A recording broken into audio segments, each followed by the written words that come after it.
चलिए स्टार्ट करते हैं। इनकम्प्लीट रिकॉर्ड्स मतलब सिंगल एंट्री सिस्टम। तो मैट का क्वेश्चन नंबर 1 आइए। मैट का क्वेश्चन नंबर 1 पेज नंबर आपका है 69। ठीक है, पेज में 69 और क्वेश्चन नंबर 1 पे आप आइए। ठीक है, इस टाइप का जो क्वेश्चंस मैं करा रहा हूँ, मेरे मैट में टोटल 6 क्वेश्चंस हैं। अगर आप ये 6 क्वेश्चन कर लेते हैं तो आपका 15 नंबर सिक्योर हो जाएगा सिंगल एंट्री का। ठीक है ना। सबसे पहले आपको क्या क्या इन्फॉर्मेशन दिया हुआ रीड आउट करते हैं। Mister Sen did not keep the books of account of A business in double entry system.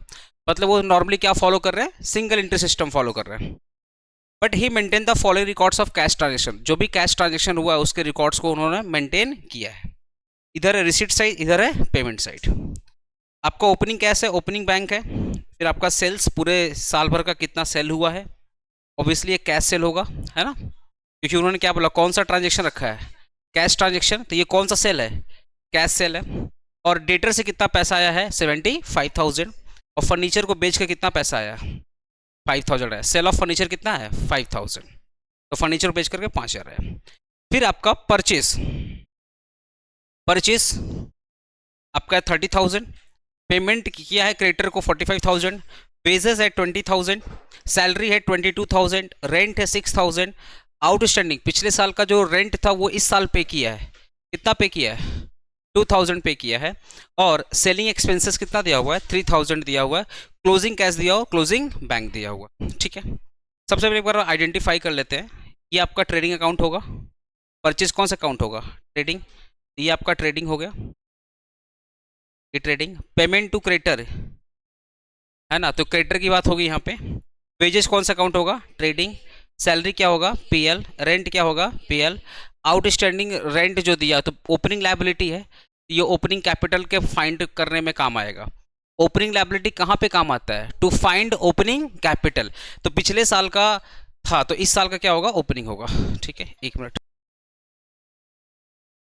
ये आपका ओपनिंग लायबिलिटी है, और opening liability always find opening capital. With the help of opening liability हम लोग क्या निकालते हैं, ओपनिंग कैपिटल। ठीक है, सेलिंग एक्सपेंसेस किसका पार्ट है, पीएल का पार्ट है, पीएल का पार्ट है। क्लोजिंग कैश दिया और क्लोजिंग बैंक दिया हुआ। ठीक है, एसेट लायबिलिटी। अब आप एक देखिए, ये आपको जो इन्फॉर्मेशन है ये आपका ओपनिंग एसेट लायबिलिटी की इन्फॉर्मेशन है, ये आपका क्लोजिंग एसेट और लायबिलिटी का इन्फॉर्मेशन है। तो ओपनिंग लेटर दिया हुआ है, क्लोजिंग लेटर दिया हुआ, ओपनिंग क्रेडिटर दिया हुआ, क्लोजिंग क्रेडिटर दिया हुआ, ओपनिंग स्टॉक दिया हुआ, क्लोजिंग स्टॉक दिया हुआ, opening machinery, closing machinery, opening furniture और क्लोजिंग फर्नीचर। यहाँ तक इन्फॉर्मेशन दिया हुआ। ठीक है ना। जब भी इस टाइप का इन्फॉर्मेशन दिया रहा है आपको ओपनिंग एसेट लायबिलिटी का, तो आप समझिए आपको एक ओपनिंग बैलेंस शीट बनाना पड़ेगा ओपनिंग कैपिटल को फाइंड करने के लिए। ठीक है ना। आपको कुछ एडिशनल इन्फॉर्मेशन यहाँ पे फोकस कीजिएगा। Furniture was sold on 1 January 2023। Furniture कब बेचा गया है, 1 जनवरी 2023। एक मिनट, हमारे पास फर्नीचर कितना था ओपनिंग में, 30,000 का फर्नीचर था, 30,000 का फर्नीचर था। और क्लोजिंग फर्नीचर कितना है, 70,000। पर यहाँ पे चीज समझना, ये ओपनिंग डेट को ही बेच दिया। What ever he have furniture, जैसे ही ईयर स्टार्ट हुआ उन्होंने ईयर स्टार्टिंग के पहले दिन ही फर्नीचर बेच दिया। नहीं, सेल ऑफ फर्नीचर ओनली 5,000। तो ये जो सेल है ना, ये तो सेल है, तो अपने को क्या निकालना पड़ेगा, कॉस्ट निकालना पड़ेगा। तभी तो पता चलेगा भाई सेल अमाउंट 5,000 है, कितना रुपये में बेचा वो पता है, लेकिन उसकी कॉस्ट क्या था। 5,000 रुपये में बेचा है पर कॉस्ट क्या था, हो सकता है कॉस्ट 10 हो सकता है कॉस्ट 2,000 हो, बेचा 5,000 में। तो प्रॉफिट में भी देखो, जब भी सेल की बात होती है तो या तो प्रॉफिट होगा या तो सेल होगा। तो प्रॉफिट या सेल निकालने के लिए अपने को फाइंड करना पड़ेगा कॉस्ट ऑफ फर्नीचर सोल्ड। क्या फाइंड करना पड़ेगा, कॉस्ट ऑफ फर्नीचर सोल्ड। तो एक वर्किंग नोट हमारा यहां बनेगा, कॉस्ट ऑफ फर्नीचर सोल्ड। ठीक है, तो ये हो गया। On the same date mister Sen took furniture 5,000 worth 5,000, मतलब 5,000 का एक फर्नीचर था, उन्होंने पर्सनल पर्पस के लिए यूज किया। कोई चेयर वेयर रहा होगा, उठा कर ले गया अपने घर। डेप्रिसिएशन किया है फर्नीचर और आपका मशीनरी पे कितना है, 10% पर एनम। जब भी आपको ना डेप्रिसिएशन बोले एडिशनल इंफॉर्मेशन में क्रिस, जब भी आपको डेप्रिसिएशन देगा एडिशनल इंफॉर्मेशन में, ठीक है ना, तो आप समझ जाइएगा यहाँ पे जो अमाउंट है क्लोजिंग वाला ये बिफोर चार्जिंग डेप्रिसिएशन है, आफ्टर चार्जिंग डेप्रिसिएशन नहीं है। आप इसको लॉजिकली भी समझ सकते हैं। आपका मशीनरी कितना था 80,000, तो क्या ईयर एंड के बाद भी 80,000 होगा? अगर आप नया मशीन नहीं परचेज करते हो तो एक साल आपने मशीन यूज किया तो एक साल में तो वियर ऑफ टीयर हुआ होगा, पासेस ऑफ टाइम हुआ होगा, तो क्या वियर और टीयर और पासेस ऑफ टाइम के वजह से डेप्रिसिएशन होता है कि नहीं होता है? होता है ना। तो जो स्टार्टिंग मशीन का वैल्यू है और क्या वही सेम वैल्यू क्लोजिंग में भी होगा क्या? जो 1 जनवरी को वैल्यू था वही सेम वैल्यू क्या 31 दिसंबर को होगा? नहीं भाई, साल भर आपने मशीन को यूज किया, कुछ तो मशीन का डेप्रिसिएशन होगा। इसका मतलब यहां पे जो डेप्रिसिएशन दिया हुआ एसेट का ये आफ्टर चार्जिंग डेप्रिसिएशन है या बिफोर चार्जिंग डेप्रिसिएशन है? बिफोर चार्जिंग, मतलब अभी तक आपने डेप्रिसिएशन चार्ज ही नहीं किया है। जब आप डेप्रिसिएशन चार्ज करोगे तो वैल्यू कम हो जाएगी। तो ओपनिंग में 80,000 था और क्लोजिंग में भी कितना है 80,000। उसके वजह से कम हुआ है, उसके वजह से कम हुआ। आया बस हमने। तो आपका ओपनिंग भी 80 है, क्लोजिंग भी 80 है, इसका मतलब आपने डेप्रिसिएशन चार्ज नहीं किया है। और ज्यादातर केस में यही होता है कि जब भी आपका एडिशनल इंफॉर्मेशन में दे दिया रहा है डेप्रिसिएशन, एडिशनल इंफॉर्मेशन दे दिया डेप्रिसिएशन, तो मान के चलना कि जो भी आपके पास गिवन एसेट की वैल्यू है, चाहे वो क्लोजिंग वाली वैल्यू हो चाहे वो ओपनिंग वाली वैल्यू है, वो बिफोर चार्जिंग डेप्रिसिएशन। इसके पीछे एक और लॉजिक है। अगर बंदा इतने ही अकाउंट्स का ज्ञाता होता, अगर बंदा इतनी अकाउंट्स का नॉलेज होता तो डबल एंट्री फॉलो करता है ना। उसको क्या पता डेप्रिसिएशन क्या होता है? आप एक सब्जी वाले को बोलो डेप्रिसिएशन, बोला है कोई नया सब्जी आया क्या मार्केट में कोई नया सब्जी आया क्या मार्केट, उसको नहीं पता। तो इनको भी नहीं पता कि वो डेप्रिसिएशन चार्ज करना चाहिए या डेप्रिसिएशन चार्ज नहीं करना चाहिए, इनको नहीं पता। इसीलिए सिंगल एंट्री में जब भी आपको क्लोजिंग एसेट दिया रहे ना, तो ज्यादातर केस में जब तक क्वेश्चन स्पेसिफाई ना करे तब तक ये मान के चलना कि वो जो एसेट है बिफोर चार्जिंग डेप्रिसिएशन है, क्योंकि सामने वाला बकलोल उसको नहीं पता डेप्रिसिएशन बोल के भी एक चीज होती है, ठीक है ना। बैड डेप्ट कितना है, डेट कितना है 1,000 रुपया बिकम बैड, तो आपका बैड डेप्ट हो गया 1,000 रुपया, ठीक है। फिर बोलना prepare trading PL account for the year ended और बैलेंस शीट बनाना है। ऐसा सम्स आपका 15 नंबर में आता है। सम्स का एक ओवरव्यू मैंने समझा दिया, ठीक है। सबसे पहले आपको 2-4 ठो वर्किंग बना लो। एग्जाम में क्या करोगे, तुम लोग का अगर पेज बड़ा होगा तो हाफ पेज में तुम्हारा पीएल बन जाएगा और हाफ पेज में तुम्हारा बैलेंस शीट बन जाएगा, अगर पेज बड़ा है तो। अदरवाइज पेज छोटा है तो 1.5 पेज छोड़ देना, स्टार्टिंग का 1.5 पेज छोड़ देना। पेज बड़ा है तो पूरा फुल फ्लेज छोड़ देना, पूरा फुल छोड़ देना। हाफ में पीएल बन जाएगा और हाफ में बैलेंस शीट बन जाएगा। नेक्स्ट पेज से क्या बनाना, वर्किंग। पहले वर्किंग वाला काम कंप्लीट कर लेना, उसके बाद फटाफट पीएल बनाना, पीएल और ट्रेडिंग बनाना, उसके बाद बैलेंस शीट बनाना, ठीक है ना। तो पहले वर्किंग बनाते हैं, चलो। वर्किंग नोट 1,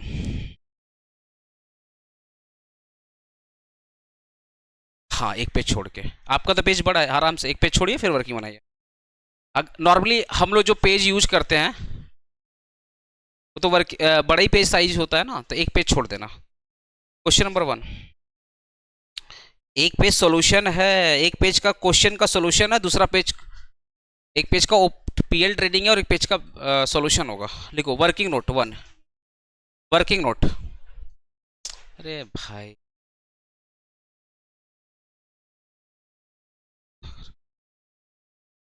एक मिनट रुको तो।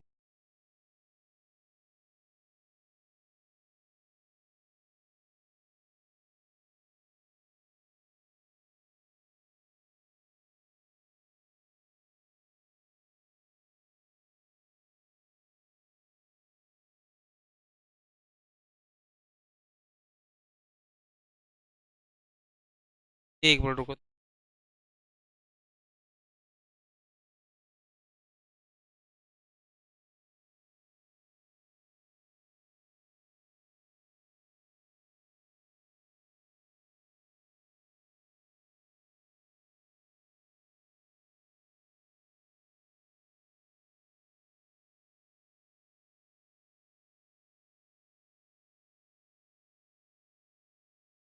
चलो सबसे पहले वर्किंग डेटर निकालते हैं। डेटर पहले आप डेटर अकाउंट बनाओ, डेटर अकाउंट फॉर्मेट देख लेना, उसके बाद मैं टी फॉर्म में बनाऊंगा।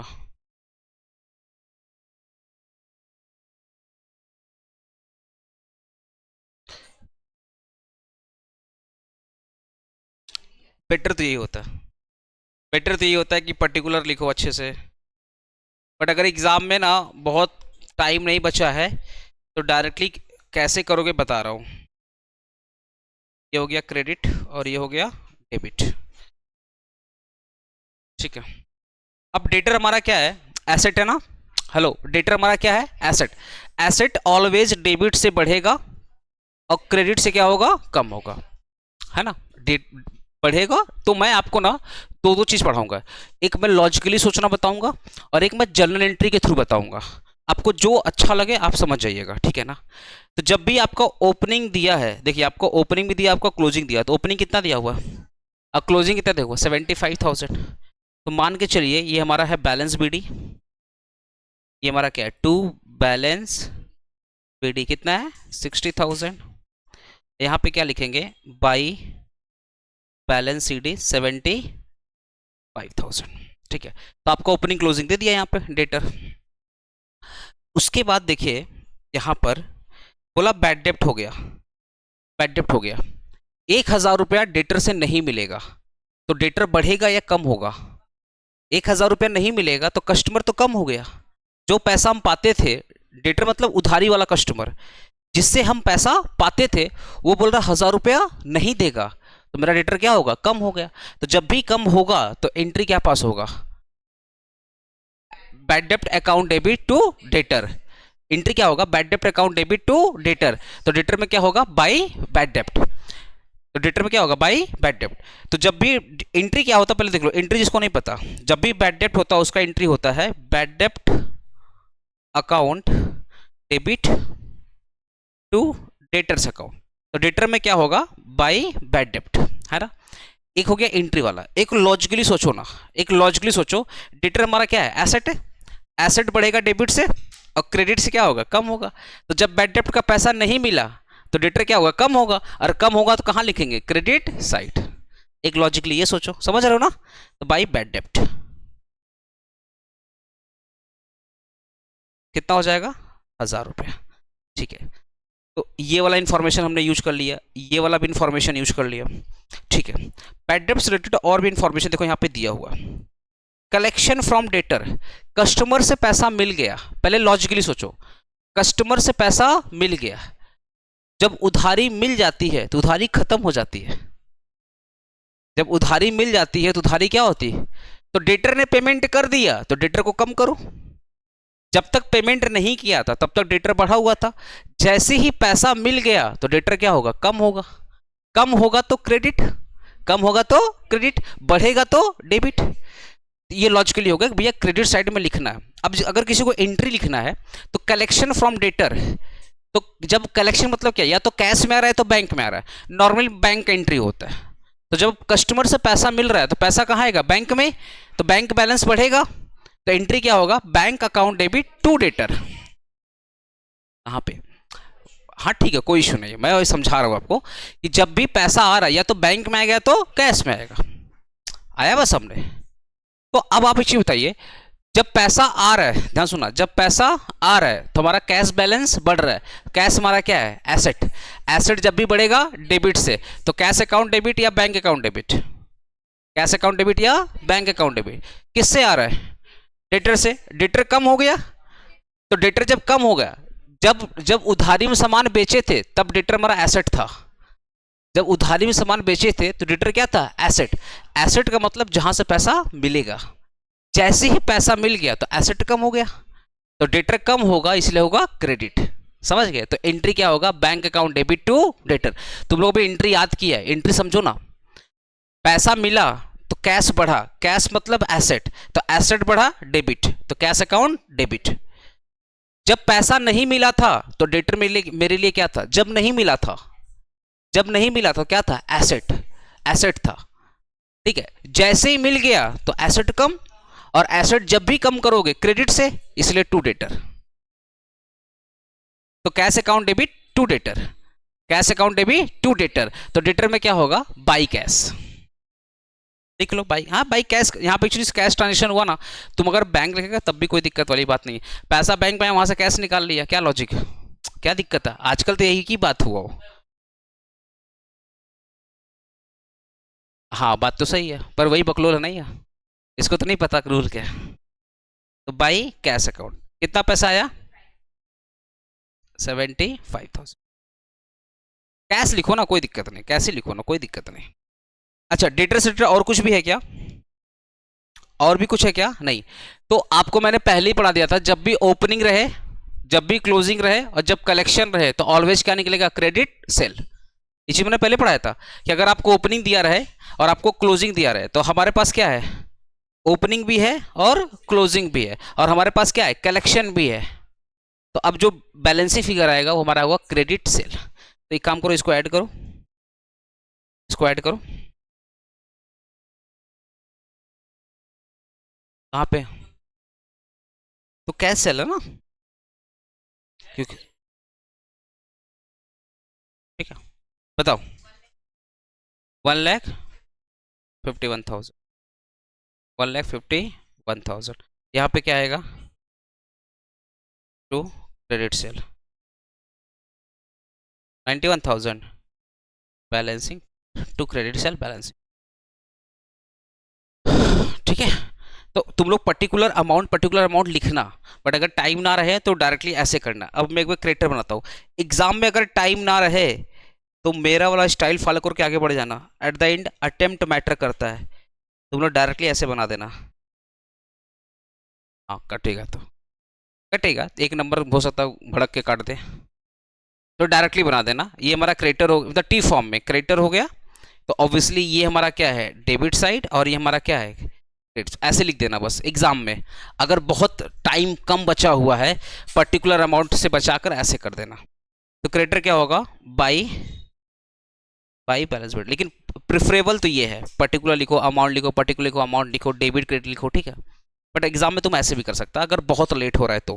बाई बैलेंस बीडी कितना है, क्रेडिटर का ओपनिंग कितना है भाई, 20,000 ओपनिंग है और 15,000 क्या है, क्लोजिंग है, तो ओपनिंग लिखो, ओपनिंग लिखो 20,000, यहाँ पे लिखो टू बैलेंस सीडी कितना है, 15,000, फिर यहाँ पे देखो पेमेंट भी किया था क्रेडिटर को, कितना है, 45,000, लॉजिकली सोचो ना, क्रेडिटर मेरा क्या है, लायबिलिटी, तो लायबिलिटी ऑलवेज बढ़ता है क्रेडिट से और घटता है डेबिट से, जैसे ही हमने सप्लायर को पैसा दे दिया तो सप्लायर कम हो जाएगा, सब क्रेडिटर क्या है, सप्लायर है ना, तो जैसे ही सप्लायर को पैसा दे दिया तो सप्लायर क्या होगा, कम, और कम हमेशा कहाँ दिखाते हैं, डेबिट में, तो पेमेंट किए हो ना, तो to bank account, to bank account, कितना पेमेंट किए हो, अच्छा यहाँ पे कैश कैश लिख देना क्योंकि पेमेंट कैश में हुआ है, कैश कर देना, ये वो कैश बात एक ही है लेकिन क्या बोलूं, बड़े लेवल पे कैश चलता ही नहीं है,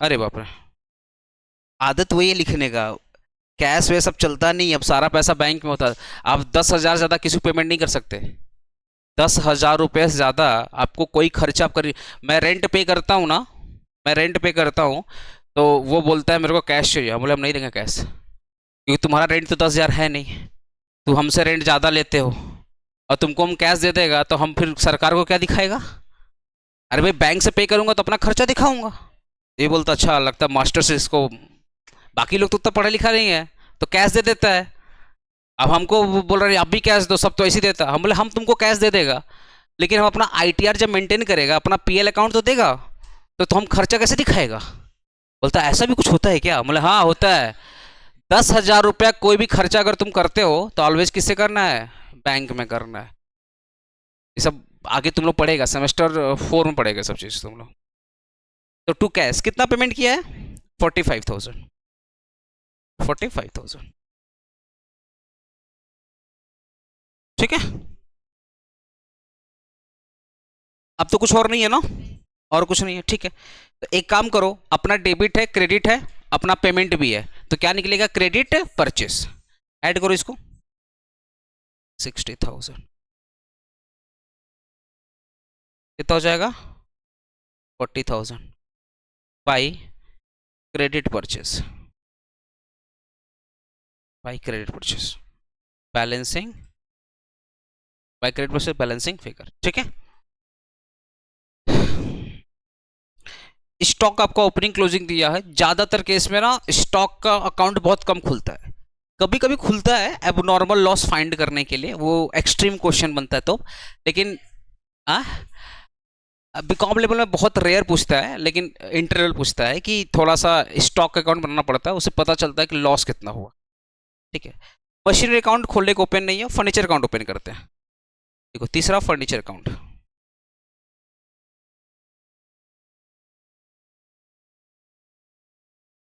तानिया फर्नीचर क्या है, एसेट या लायबिलिटी, एसेट। तो एसेट ऑलवेज डेबिट से क्या होगा, टू बैलेंस बीडी, डेबिट से बढ़ेगा और क्रेडिट से क्या होगा, कम होगा। तो टू बैलेंस बीडी, तो फर्नीचर का ओपनिंग कितना है 30 और क्लोजिंग कितना है 70, 30,000 और क्लोजिंग कितना बाई बैलेंस सीडी कितना है 17,000। ठीक है, बहुत लोग को भी नहीं पता ना सर बैलेंस बीडी कहाँ लिखना है, जिसका जो नेचर होगा ना उसका ओपनिंग बैलेंस उसी की तरफ होगा। फर्नीचर क्या है, एसेट, एसेट का नेचर क्या है, डेबिट, तो बैलेंस बीडी कहाँ लिखेंगे, डेबिट में। क्रेडिटर क्या है, लायबिलिटी, और लायबिलिटी का नेचर क्या होता है, क्रेडिट, इसलिए बैलेंस बीडी कहाँ लिखेंगे, क्रेडिट। ये छोटा सा लॉजिक है, जिसका जो नेचर है उसके सामने क्या लिखते हैं, बैलेंस बीडिंग, मतलब ओपनिंग बैलेंस लिखते हैं। ठीक है, अच्छा फर्नीचर बेच दिया था ना, देखो यहाँ पे कितना सेल ऑफ फर्नीचर, कितना फर्नीचर बेचा था 5,000 में। फर्नीचर बेच दोगे तो फर्नीचर कम होगा, अरे फर्नीचर बेच दोगे तो फर्नीचर क्या होगा, कम होगा। तो क्या लिखोगे, by cash, by cash cell कितना है 5,000 है ना। और नॉर्मली एंट्री भी क्या होता है, आपने फर्नीचर बेचा तो फर्नीचर चला गया, और फर्नीचर एसेट था तो बेचने से एसेट कम होगा, और एसेट हमेशा कम होता है क्रेडिट से, तो क्या लिखेंगे डू फर्नीचर। उसके बदले कैश आया, कैश क्या एसेट, जब भी एसेट आएगा तो बढ़ेगा, तो इस केस में क्या होगा, cash account debit to furniture. अच्छा ड्राइंग भी किया था तो बाई ड्राइंग्स, डेप्रिसिएशन कैसे, आफ्टर चार्जिंग नहीं है, बिफोर चार्जिंग है ना, बिफोर चार्जिंग है डेप्रिसिएशन। ठीक है, अब एक चीज देखो, हेलो ध्यान सुनना, हाँ नहीं तो यहां पे डिप्रेशन नहीं आएगा, अभी बता रहा हूं 30,000 था ना, सुनो ना 30,000 का था, 30,000 में स्टार्टिंग के एंड में ये 5,000 क्या किया, बेच दिया, और स्टार्टिंग के एंड में 5,000 का ड्राइंग कर लिया, एक मतलब 5,000 का दो एसेट निकाला है, एक एसेट बेच दिया है और एक एसेट अपने घर लेकर गया है। देखो ना सेम चीज लिखा है ना कि ऑन द सेम डेट, देखो ना पहले क्या किया 1 जनवरी को बेचा है, फिर बोल रहा उसी दिन 5,000 का फर्नीचर अपने घर के लिए लेकर गया, तो सेम डे उसने टोटल 10,000 का फर्नीचर निकाला, एक 5,000 का बेच दिया और दूसरा 5,000 का अपना घर लेकर गया। तो एक चीज बताओ 30,000 का था, 5,000 का चला गया, 5,000 का चला गया, लेकिन ये तो बेचने वाला अमाउंट है ना, ये तो बेचने वाला अमाउंट है, पर अब फर्नीचर की वैल्यू क्या है वो समझो। 30,000 का था, ध्यान सुनना 30,000, क्लोजिंग कितना है 70,000, तो ये हमारे पास अभी ये बचा हुआ है, और 5,000 घर लेकर चला गया। तो देखो ध्यान से 30,000 का फर्नीचर था, 5,000 का घर लेके चला गया। ठीक है, अब बोलोगे सर 5,000 का बेच दिया, अरे वो बेचने का वैल्यू है, उसका वर्थ तो फाइंड करना पड़ेगा। एक वर्ड देखो, जब वो अपने घर लेके जा रहा था तो कौन सा वर्ड लिखा था, वर्थ मतलब कॉस्ट प्राइस, वर्थ मतलब क्या है कॉस्ट प्राइस, उस वक्त उसकी वैल्यू कितनी थी 5,000, लेकिन जो बेचा है उसकी वैल्यू बताया है क्या, तो ये तो सेल प्राइस है, ये कौन सी प्राइस है सेल प्राइस। तो ऑलवेज जब भी आप कोई एसेट बेचते हो तो उसका कॉस्ट प्राइस आपको पता करना पड़ेगा, उससे आपको ये पता चलेगा कि आपने प्रॉफिट में बेचा है या आपने लॉस में बेचा है। आया बस हमने। तो अब यहां पे लॉजिकली समझो, 30,000 का फर्नीचर था, देखो ध्यान से 5,000 का क्या कर लिया ड्राइंग्स, और ये जो ड्राइंग किया था ऑब्वियसली ये कॉस्ट प्राइस पे किया था, वर्थ वैल्यू पे किया था। वर्थ मतलब उस वक्त उसकी वैल्यू क्या थी, WDV वैल्यू पे किया था। तो कितना बचा इसके पास, कितना बचा, 25,000। 17,000 का ऑलरेडी पड़ा हुआ है। 17,000 का देखो ना, बैलेंसिंग सीडी कितना दिया हुआ है, क्लोजिंग फर्नीचर कितना है 17,000। तो इतना एसेट अभी भी पड़ा हुआ है। तो 25,000 आफ्टर ड्राइंग करने के बाद बचा कितना था 25,000, उसमें से 17,000 बचा हुआ है। तो कितना का बेचा, 8,000 का बेचा। अब 8,000 का फर्नीचर कितना बेचा 5,000 में, तो 3,000 क्या हो गया, समझा मेरा बात, विदाउट डेप्रिसिएशन। वही तो मैं तुमको बताया ना, ये तो स्टार्टिंग में तुमको मैंने एक चीज बताया।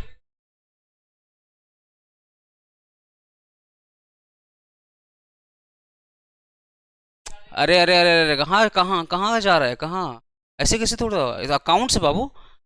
5,000 में बेचा है तो ये कौन सा वैल्यू है, सेल वैल्यू है। तो जरूरी है क्या ये कॉस्ट वैल्यू होगा, बस इतनी बोलना। मैं ये मोबाइल बेचा 10,000 में, इसका कॉस्ट 10,000 था, खरीदा था 50,000 में, खरीदा था 50,000 में, यूज करके बेचा कितने में, 10 में बेचा। तो सेल वैल्यू और कॉस्ट वैल्यू क्या सेम होती है, नहीं ना। तो पहले ये समझो, ये जो 5,000 आपका दिया, ये कौन सा वैल्यू दिया हुआ है, सेल। फर्नीचर बेच करके 5,000 आया है, फर्नीचर बेच करके 5,000 आया, तो कौन सा वैल्यू है, सेल वैल्यू है। तो अब सोचो, ओपनिंग कितना था हमारे पास 30,000, 5,000 का क्या कर लिया हमने ड्राइंग, और ये वर्थ मतलब उस वक्त का कॉस्ट होता, मार्केट वैल्यू उस वक्त का था। तो 5,000 मेरा वर्थ वैल्यू था, तो कितना बचा 25,000। 25 में एसेट बचा हुआ कितना है, 25,000 था, अभी बचा हुआ कितना है 17,000 बचा हुआ। तो बेचा कितना 8,000, 8,000 का बेचा। लेकिन ये 8,000 मेरा क्या था कॉस्ट प्राइस, बेचा कितने में 5,000, तो 3,000 मेरा क्या हो गया, लॉस हो गया। तो आपको एक वर्किंग यहां पे निकालना पड़ेगा, लिखो यहां पे कॉस्ट ऑफ एसेट सोल्ड, लिखो यहां पे working note 1, working note 3A, यहां पे नोट डाल देना, ऐसे नोट डाल देना, cost of furniture sold, cost of furniture sold.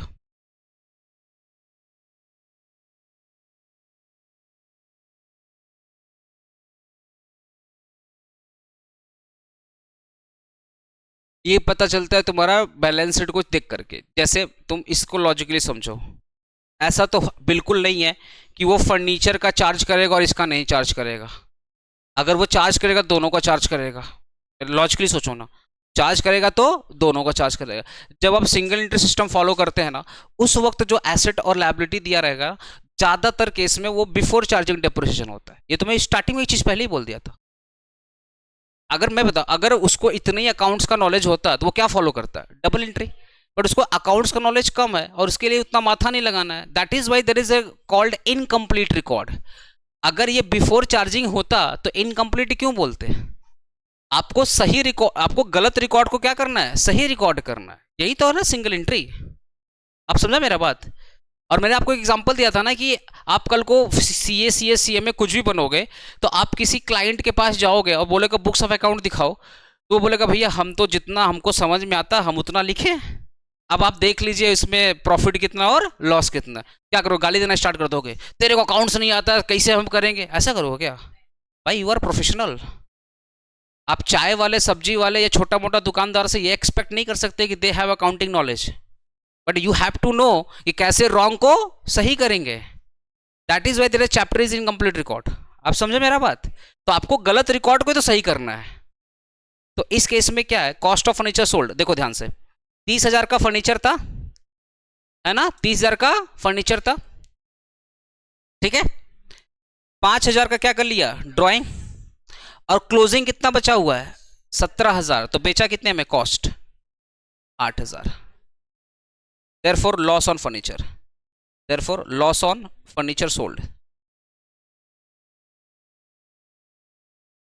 Furniture sold, ठीक है। तो 8,000 में से 5,000 का बेच दिया, 8,000 का फर्नीचर कितने बेचा 5,000 में, तो कितने का लॉस हो गया 3,000।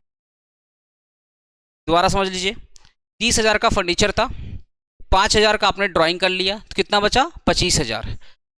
ईयर एंड पर फर्नीचर कितना बचा हुआ है? 17,000। तो आपने पूरा फर्नीचर बेचा कितना? 8,000 का वर्थ था। 8,000 क्या था? वर्थ था। उसको कितने बेचा? 5,000 में बेचा। तो लॉस कितना हो गया? 3,000। अरे समझ में आ रहा है तुम लोग को? ठीक है। अब जो भी लॉस होता हम लोग कहाँ दिखाते हैं? पीएल अकाउंट दिखाते हैं। तो यहाँ आप लिखो by PL account, by PL account. कितना हो गया? 3,000। देखो बैलेंस मैच हुआ कि नहीं मैच हुआ? अब बाद में निकालेंगे, इस पर निकालेंगे, इस पर निकालेंगे। हाँ 17,000 रुपये। ठीक है। अब लिखो there for depreciation on furniture, 1700 का बचा हुआ है ना, यही तो साल भर यूज किए। आप बताओ ना, आपने साल भर ये वाला यूज किया क्या? ये तो पहले तारीख को ही बेच दिया, ये भी तो पहले तारीख को बेच दिया, तो पूरे साल भर आपने यूज क्या किया? 17,000। तो डेप्रिसिएशन भी किस पर निकलेगा? 17,000 पर निकलेगा। लॉजिकली सोचो ना, 5,000 आपने ड्राइंग कर लिया तो उस पर डेप्रिसिएशन चार्ज होगा नहीं। 8,000 का वर्थ वाला, 8,000 का जो फर्नीचर का वर्थ था उसको बेचा कितने में? सिंपल बोलो, 8,000 का फर्नीचर बेचा 5,000 में। तो जो 8,000 का फर्नीचर बेच दिया वो तो ईयर बिगिनिंग में बेच दिया, तो साल भर यूज नहीं किया। तो ना तो आपने ये वाला यूज किया, ना आपने ये वाला यूज किया, तो एट द एंड आपने कौन सा यूज किया? 17,000। तो डेप्रिसिएशन किस में निकलेगा? 17,000 पे ही डेप्रिसिएशन निकलेगा। आप समझे मेरा बात? तो ये हो गया डेप्रिसिएशन। कितना परसेंट है? 10%। कितना हो जाएगा? 1700। ठीक है।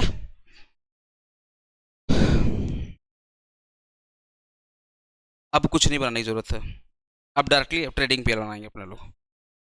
हाँ, ओपनिंग कैपिटल बनाना पड़ेगा। ओपनिंग बैलेंस शीट निकालो तो 4, working note 4, balance sheet as on 1 January 2020।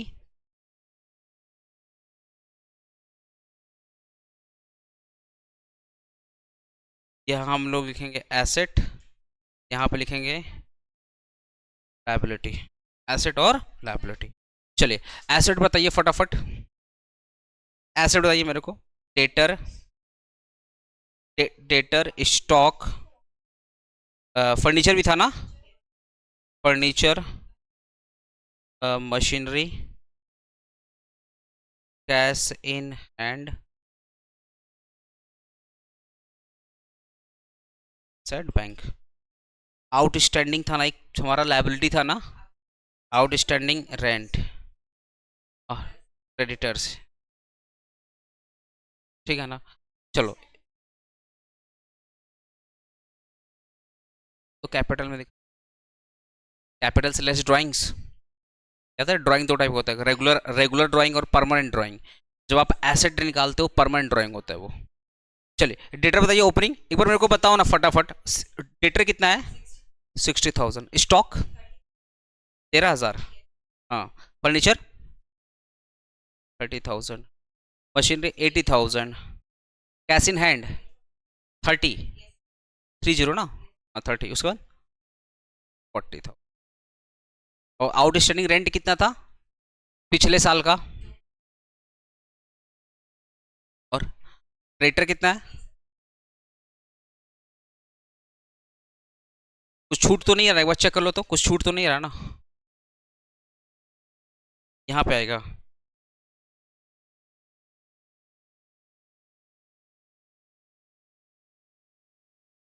2 lakh. अच्छा ठीक है, 2,53,000। और ये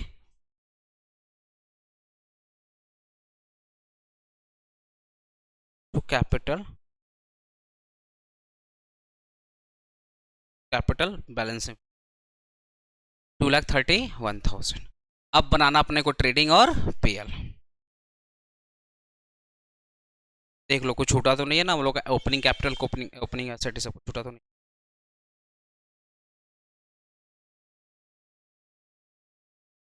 अब ट्रेडिंग पे जैसे तुम लोग फाइनल अकाउंट बनाया था, ऐसे ट्रेडिंग पे बनाते हैं अपने लोग फटाफट। Trading trading and PL account for the year ended on 31st December 2020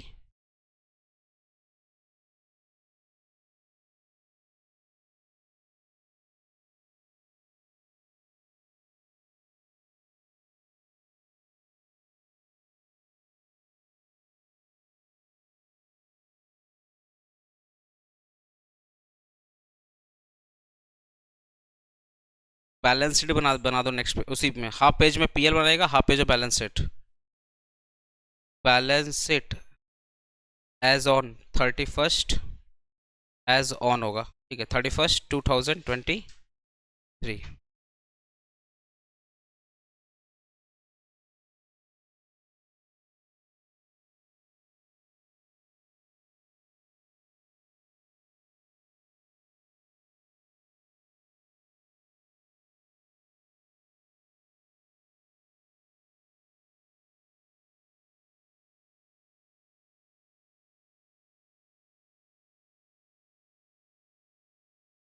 ठीक है, यहाँ पे हो गया लाइबिलिटी, यहाँ पे हो गया अमाउंट, ये हो गया अमाउंट,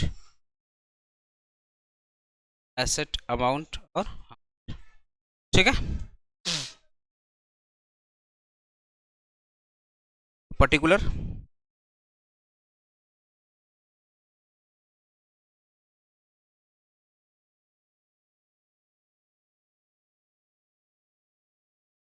ठीक है,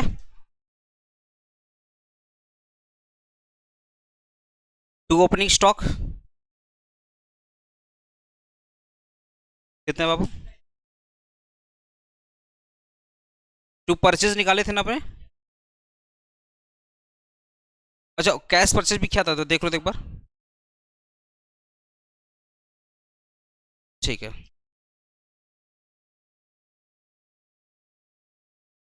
परचेज, तो परचेज को ऐसे अंडरलाइन करोगे, लिखोगे कैश, कैश कितना था, 30,000 कैश था, और क्रेडिट कितना था, 40,000, दोनों को ऐड कर दो 70। वेजेस भी था क्या, देखो, टू वेजेस 20,000,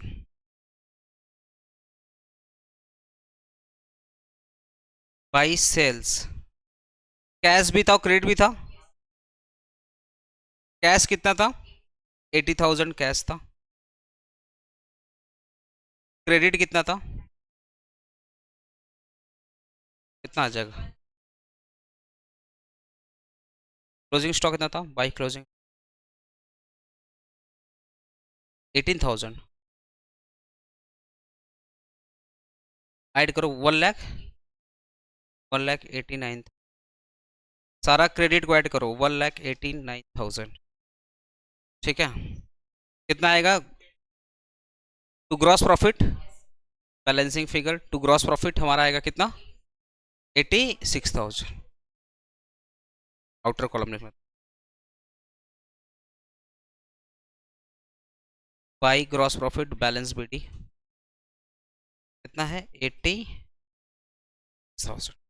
अब जो खर्चा था, सारा खर्चा फटाफट दिखाओ, सेलिंग एक्सपेंसेस था, सैलरी था, है ना, देखो to salary,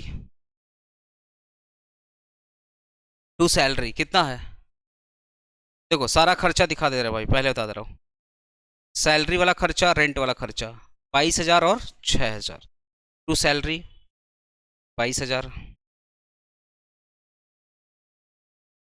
to rent 6,000, to depreciation निकाले थे ना, डेप्रिसिएशन ऑन पहला, फर्नीचर पे ऑलरेडी हम लोग निकाले थे 1,700, और मशीन, मशीन का 80,000 था, 80,000 पे 10% कितना होगा, 8,000, तो डेप्रिसिएशन कितना होगा, 9,000,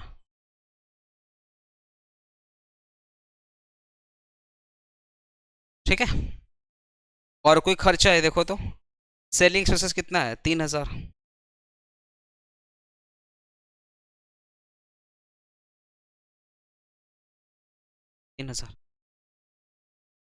हाँ, बैड डेप्ट तो ऑलरेडी हम लोग कवर किए थे ना वहाँ पे, तो बैड डेप्ट तो दिखाना पड़ेगा ना, कितना था बैड डेप्ट, 1,000, बैड डेप्ट तो आएगा ना, डेटर तो एसेट हो गया ना, तो एसेट में उसका इम्पैक्ट दिखा दिए, तो पीएल में भी तो उसका इम्पैक्ट दिखाना पड़ेगा टू बैड डेप्ट।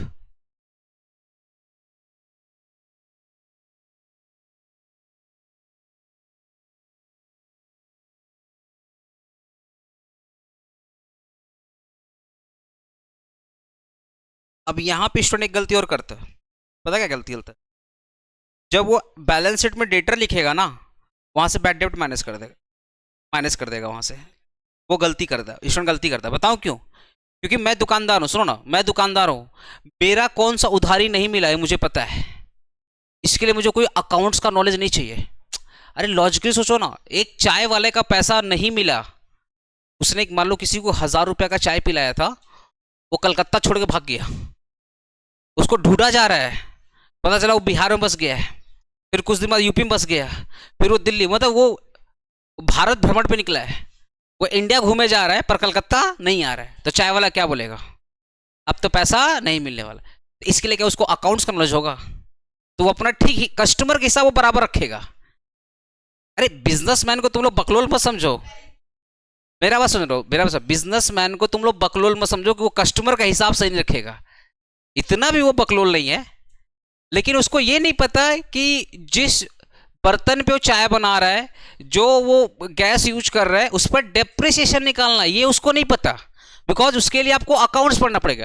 क्लास 10 के पहले जब तक तुम लोग नहीं पढ़ा था डेप्रिसिएशन, तब पता था क्या तुम लोग को? नहीं सर, हम तो अभिमन्यु है सर, माँ के पेट से किए थे, ऐसा था क्या कुछ? वही बात है कि आपका जो डेटर का अमाउंट दिया हुआ है ना, वो आफ्टर चार्जिंग बैड डेप्ट है। हेलो, जो डेटर का अमाउंट है वो क्या है? आफ्टर चार्जिंग बैड डेप्ट है, बिकॉज एक दुकानदार को पता है मेरा कौन सा पैसा मिला है और मेरा कौन सा पैसा नहीं मिला है। लेकिन आप उससे ये एक्सपेक्ट मत करो कि उसको डेप्रिसिएशन निकालना आता है, समझ गया ना?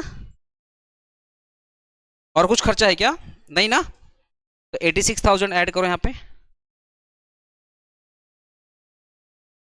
टू नेट प्रॉफिट 41,300, ठीक है, टू नेट प्रॉफिट, हाँ लॉस कहाँ पे है? हाँ हाँ लॉस तो लिखना पड़ेगा, नहीं लिखे मैं, लिखो लिखो लिखो लो, loss to loss on sale लिख लो 3,000। अरे वो समझाने चक्कर में ना वो लॉस दिमाग से निकल गया, टू लॉस ऑन सेल, अरे भाई लॉस हुआ भी तो पीएल का पार्ट है, ठीक है। तो नेट प्रॉफिट कितना आएगा? 41,300 आ रहेगा सबका 41,300 नेट प्रॉफिट, कैलकुलेट कर लो भाई। लाइव स्टूडेंट आप लोग का आ रहा है क्या? 41,300 आ रहा है क्या तुम लोग का? लाइव स्टूडेंट देख लो, आ रहा है तुम लोग का? ठीक है, अब लिखो कैपिटल। ओपनिंग कैपिटल कितना निकाले थे अपने लोग? 2,31,000। इसमें ऐड करो नेट प्रॉफिट 41,300, माइनस कर दो ड्राइंग्स 5,000। क्या कोई एडिशनल कैपिटल आया है? नहीं, अगर वो एडिशनल कैपिटल आता तो ऐड कर देते, तो क्या निकलेगा? Closing capital. तो ये 5,000 लेस कर दो, 2,67,300, ठीक है। अब यहाँ पे क्रेडिटर का क्लोजिंग दिया हुआ था, पर्सनल ड्राइंग्स, हाँ हाँ ड्राइंग्स वही है, चाहे पर्सनल हो, मतलब ड्राइंग, जब फर्नीचर लेके उसको बोलते हैं परमानेंट ड्राइंग, जब कैश लेके जाएगा उसको बोलेंगे रेगुलर ड्राइंग, तब भी माइनस होगा। तो क्रेडिटर कितने में है? क्रेडिटर का क्लोजिंग 15,000 क्लोजिंग क्रेडिटर का, देख लो भाई सम्स तुम्हारे सामने है। अब सबका क्लोजिंग, ओपनिंग तो हो गया, अब सबका क्लोजिंग, अब ये सबका क्लोजिंग वाला देखिएगा, क्रेडिटर कितना था? 15,000। क्रेडिटर की बात करते हैं, लेकिन एक बैलेंस शीट में ना फिक्स एसेट पहले दिखाते हैं, तो आप क्या करो, पहले मशीनरी लिखो यहाँ पे।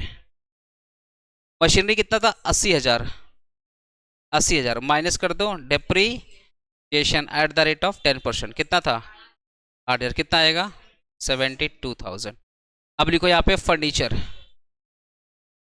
फर्नीचर इंडी में कितना था? 17,000 minus depreciation at the rate of 10%, 15,000 300, यही दो एसेट थे ना फिक्स वाले, फिक्स वाले। अच्छा डेटर, डेटर कितना है 70, इसे बैठ आउट माइनस मत करना, ठीक है। अब आएगा क्लोजिंग स्टॉक, कितना है closing stock 18,000, cash in hand 12,000,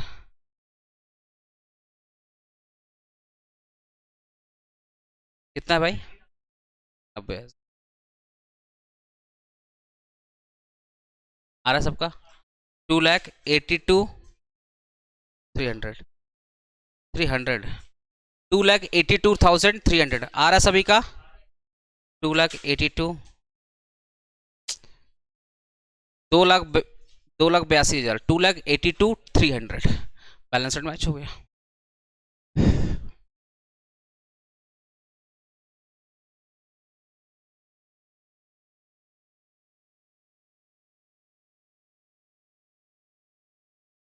अरे कल विजय सर ना 3 बजे तक क्लास ले लिए, हमको बोलते हैं मैनेज करो मैनेज करो, अच्छा ठीक है।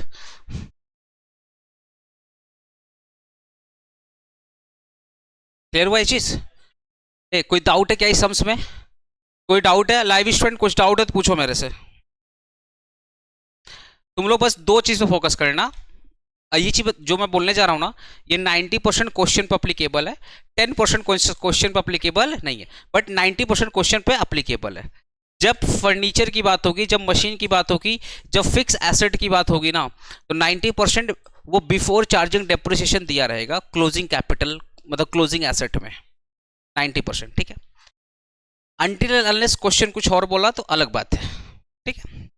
लेकिन जो डेटर है, डेटर को मान के चलना कि जो सामने वाला बिजनेसमैन है वो अपना हिसाब, कस्टमर का हिसाब बराबर रखा है, तो उसका जो फाइनल बैलेंस है, जो क्लोजिंग बैलेंस है, वो आफ्टर एडजस्टिंग बैड डेब्ट है। बस ये दो चीज याद रखना। हाँ कुछ एडिशनल होता तो लेस करते, उसके लिए फिर क्वेश्चन और कुछ बोलेगा प्रोविजन बनाने के लिए, हाँ। लेकिन वैसा क्वेश्चन अभी तक आएगा तो करा दूंगा, टेंशन मत लो। क्लियर हो यह चीज? ओके, नेक्स्ट क्वेश्चन मैं तुम लोग को बता रहा हूँ, तुम लोग को होमवर्क रहेगा, बट तुम लोग कर क्या होगे? नेक्स्ट क्वेश्चन देखो, मैं समझा दे रहा हूँ, क्वेश्चन समझा दे रहा हूँ, बट कर क्या आना तुम लोग को। डेटर का क्लोजिंग, डेटर का क्लोजिंग मिसिंग है तो डेटर अकाउंट बनाओगे, तो ये हो गया पहला वर्किंग नोट, मैं वर्किंग नोट बना दे रहा हूँ। तुम लोग डेटर का opening account, debtor account open करोगे तो क्या निकलेगा? Closing balance. Creditor account open करोगे तो क्या निकलेगा? क्रेडिटर का क्लोजिंग, ठीक है। बैंक अकाउंट बनाना पड़ेगा आपको, एक आपको बैंक अकाउंट बनाना पड़ेगा। तो बैंक अकाउंट कैसे बनाओगे? जो पैसा, हाँ सब वेट, 2 मिनट वेट कर लो। आप ना बैंक अकाउंट बनाओगे, जो पैसा आया है उससे बैंक बैलेंस बढ़ा है, तो जो पैसा आया है डेबिट साइड, और जो जो आपने पेमेंट किया है उससे बैंक कम हो गया है तो क्रेडिट साइड, ठीक है। फिक्स एसेट कुछ अभी देख के तो नहीं लग रहा है, आगे पढ़ते हैं। रिसीव फ्रॉम डेटर, तो ये वर्किंग नोट 1 का पार्ट है। एडिशनल कैपिटल छोड़ दो। सेल ऑफ फिक्स एसेट, तो आपको फिक्स एसेट का भी एक वर्किंग बनाना पड़ेगा, 4 वर्किंग आपको बनाना पड़ेगा, और एक आपको एक तो गिफ्ट में फिक्स वो ओपनिंग कैपिटल के लिए बनना पड़ता है, तो 4 वर्किंग। तो हाँ, तो सेल ऑफ फिक्स ये किसका पार्ट है? वर्किंग नोट 4 का पार्ट है। पेमेंट टू क्रेडिटर किसका पार्ट है? वर्किंग नोट 2 का पार्ट है। एक्सपेंसेस पेड ये बैंक का पार्ट है, एक वर्किंग नोट 3 का पार्ट है। पर्सनल ड्राइंग वो तो नॉर्मल है, opening capital. Purchase of fix asset ये वर्किंग नोट 4 का पार्ट है, पैसा ही निकला होगा, बैंक से भी लेस होगा, तो ये वर्किंग नोट 4 का पार्ट हो गया, ठीक है ना। No cash transaction took place during the year, ठीक है, तो कोई भी कैश ट्रांजेक्शन नहीं हुआ, सारा किससे ट्रांजेक्शन हुआ? बैंक ट्रांजेक्शन हुआ। Goods are sold at cost plus 25%, और कॉस्ट ऑफ गुड सोल्ड कितना दिया हुआ है? 2,60,000। अब इसको मेरे को बोलने देना, 2,60,000 का गुड्स बेचा है, पर ये कॉस्ट पे बेचा है, लेकिन उसमें 25% प्रॉफिट ऐड नहीं किया है, तो बोल रहा goods are sold at a cost plus 25%। तो ये कॉस्ट कितना है? 2,60,000, इसमें 25% का प्रॉफिट ऐड करके बेचेगा। जब भी मैं सेल करूंगा तो प्रॉफिट ऐड करके बेचूंगा, सेल जब भी करूंगा तो प्रॉफिट ऐड करके बोलो। तो बोल रहा है जो भी आपने गुड्स बेचा है वो कॉस्ट पे बेचा है और 25% प्रॉफिट ऐड करके बेचा है। तो कॉस्ट तो दे दिया, हाँ कॉस्ट तो दे दिया, तो इस पर 25% का प्रॉफिट ऐड कर दो, कितना हो जाएगा 3,25,000। और जब भी एग्जाम में ना कॉस्ट ऑफ गुड सोल्ड दिया रहता है तो एक फॉर्मूला लगाना, उससे निकल जाएगा परचेज। देखो cost of good sold, COGS बोलते हैं, कॉस्ट ऑफ गुड सोल्ड, इसका फॉर्मूला होता है ओपनिंग स्टॉक प्लस होता है परचेज माइनस होता है आपका क्लोजिंग स्टॉक, सिंपल वाला फॉर्मूला में। तो एक चीज देखो ना, आपको कॉस्ट ऑफ गुड सोल्ड दिया है, आपको ओपनिंग स्टॉक दिया है, आपको क्लोजिंग स्टॉक दिया है, तो क्या निकल जाएगा परचेज निकल जाएगा। और जब परचेज निकलेगा तो ये वर्किंग नोट क्रेडिटर क्या था 2 ना, तो जो परचेज निकलेगा ये वर्किंग नोट 2 का पार्ट होगा, वर्किंग नोट 2 का पार्ट होगा, समझ गए ना। तो आपको टोटल 4 वर्किंग नोट और ओपनिंग वाला ही बनाना पड़ेगा क्योंकि ओपनिंग कैपिटल दिया नहीं है। बैलेंस शीट बना देना, क्या दिक्कत है, बोला है क्या? अच्छा हाँ, फाइनल अकाउंट बनाने के लिए तो बैलेंस शीट बनाना पड़ेगा। तो एक काम करो, इसमें टोटल 5 वर्किंग बनेगा, पहला डेटर, दूसरा क्रेडिटर, तीसरा बैंक, चौथा फिक्स एसेट और पांचवा क्या बनेगा ओपनिंग कैपिटल, मतलब ओपनिंग बैलेंस शीट बनेगा। ये करके आओ तुम लोग, कोशिश करो सम्स बनाने का, अदरवाइज मैं तो हूँ, बना के आओगे तुम? हाँ कल, हाँ बनाओ बनाओ, कल सम्स बनाओ।